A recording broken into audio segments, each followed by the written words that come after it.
Estamos a 8:30 de la mañana. ¿Tercero o cuarto? Me pierdo, discúlpenme. Ya me perdí, pero yo creo que es el tercero. Yo creo que es el tercero, exactamente, así es. Bueno, y hoy estamos con un invitado muy especial que ya lo tuvimos como columnista, Sí, y la por verdad que me supuesto. encanta de la manera como él explica las cuestiones económicas, históricas, que por ahí no son tan fáciles de entender en lo personal, lo digo, ¿no?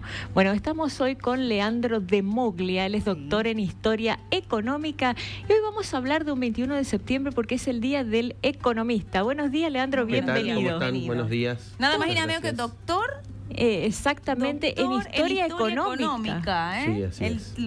Qué lindo, me gusta, Qué me título. gusta, me gusta.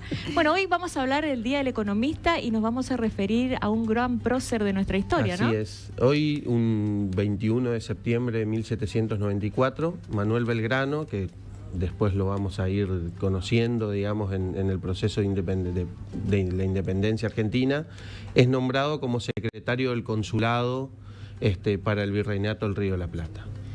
Lo que uno tiene que pensar en principio es, o tiene que comenzar explicando, es qué era el consulado en ese momento, ¿no? El consulado, sobre fines del siglo XVIII, es una institución muy diferente a la actual.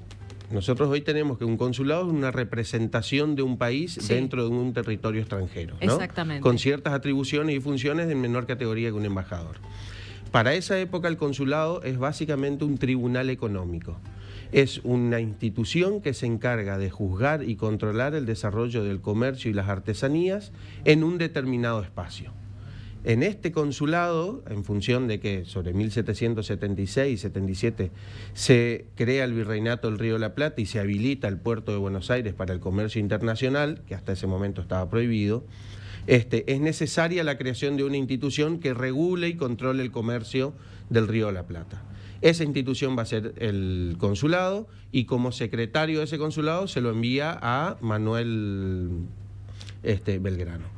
¿Quién es Belgrano en este momento, digamos, ¿no? Vamos a apartarnos del Belgrano militar y del Belgrano prócer de 1810 en adelante. Belgrano es un gran intelectual, es un hombre muy contemporáneo de su época, formado en las ideas de la época.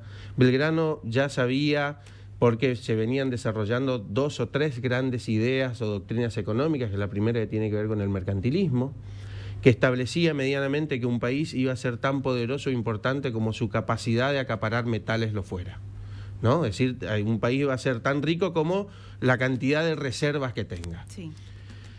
Posterior a eso, aparecen las ideas francesas de la fisiocracia, que explican que un país no va a ser tan poderoso como su capacidad de acaparar metales, sino va a ser tan poderoso como su capacidad de producir excedentes para el comercio. Y esa producción de excedentes para el comercio va a estar anclada en el desarrollo agrícola. En función de estas ideas, Belgrano además tenía una bula papal que le permitía poseer libros prohibidos en ese momento, es decir, estamos hablando de Rousseau, Montesquieu, los autores liberales, entre otros tantos. Va a ser un intelectual que se va a nutrir de todas estas corrientes de pensamiento que no circulaban en la generalidad del momento, o por lo menos circulaban como textos prohibidos. A partir de entonces, 1794, Belgrano llega como secretario del Río de la Plata y una de sus primeras funciones que tiene que hacer es organizar o por lo menos fomentar como secretario del consulado el desarrollo productivo de lo que iba a ser con posterioridad la Argentina o las Provincias Unidas del Río de la Plata. Y sobre todo él se va a enfocar en la expansión y el desarrollo de la agricultura. Porque él encuentra una ganadería ya produciendo, encuentra una ganadería produciendo en establecimientos modernos para la época, que era producir cierta cueros, grasas, algo de carne de tasajo, etcétera, a través de la unidad productiva que era la gran estancia ganadera.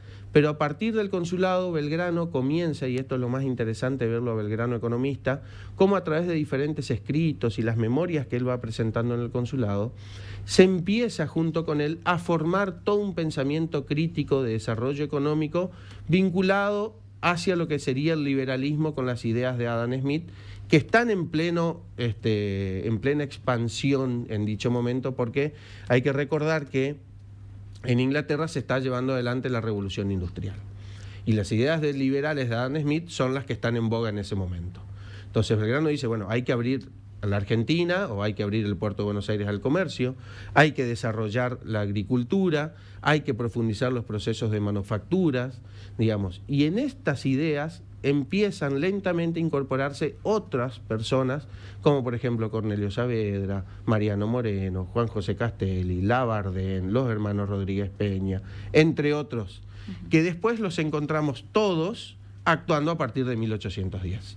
Entonces, entre 1794 y 1810 es un grupo intelectual el que se va conformando, que después se encuentran, digamos, todos pujando por el desarrollo de un nuevo país a partir de 1810.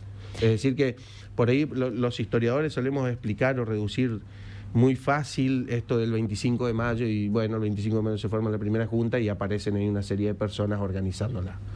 Y sin embargo, todas esas personas ya vienen trabajando juntas y se conocen y saben qué piensan, y vienen empujando por ideas comunes, digamos, ¿no? Vos sabés que escuchándote a vos y recordando lo que hablábamos justamente ayer con el Contador de los Santos en el informativo de las 20, vos dijiste que Belgrano se interesó mucho por la economía del país para que el país salga adelante. Y mi pregunta es, ¿por qué la Argentina, con tanta riqueza que tiene cada provincia, no podemos como hacer un gran avance en lo que respecta a la economía? ¿Por qué nos pasa eso? Si, teniendo en cuenta de que Belgrano ya en aquella época ya venía luchando con esto. Yo creo que, a ver, el avance económico de la Argentina como país está y está presente. Yo creo que el problema pasa por la concentración de la economía o los procesos de distribución de los ingresos de ese desarrollo económico. El sector productivo es pujante, está medianamente produciendo en las condiciones internacionales que se lo imponen. El sector industrial, depende de las ramas, está con mayor o menor desarrollo. Pero sí es cierto que quizás lo que se ve o no se puede terminar de lograr son políticas de desarrollo económico en el largo plazo, digamos, ¿no? Porque en función de la gestión de gobierno, cada uno tiene una idea propia de cómo se debe interpretar el desarrollo económico o de los sectores productivos, y en función de eso, qué sector productivo va a estar marginado por sobre otro, y no pensar un sector, los sectores productivos generando riqueza, por decirlo de algún modo, de modo mancomunado. Fíjate que también una de las noticias de ayer fue que en Misiones estaban probando unas máquinas para la cosecha de la yerba mate, sí, pero también los productores estaban quejándose porque iban a quedarse muchas personas sin mano de obra, sin trabajo. Es que es así, la gran mayoría, el 70% de la producción de la yerba mate se la realiza a mano. Entonces Misiones, en el proceso de modernización de la producción yerbatera y de evitar tanta pérdida, digamos, de producción que se puede llegar a dar en función de la cosecha manual a la mecánica, va a ocurrir el mismo proceso que ocurrió en el Chaco en los años 60 en adelante, cuando, y sobre todo en los 90, ingresa la maquinaria algodonera, desplazando a la mano de obra cosechera. Es un proceso que se va a dar, tarde o temprano, se va a atinar a la mecanización de todos los procesos productivos. ¿Y eso cómo afecta en la economía? Bueno, en principio va a haber mucha gente desplazada que se va a quedar sin trabajo. Seguramente va a ocurrir lo mismo que ocurrió en el Chaco. Serán personas que van a ir empezando a engrosar los cordones periféricos de las ciudades, y bueno, generando malas condiciones de vida dentro de las propias urbes, digamos, ¿no? Porque bueno, las ciudades no están quizás en condiciones de absorber tanta cantidad de personas que se están movilizando a la vez.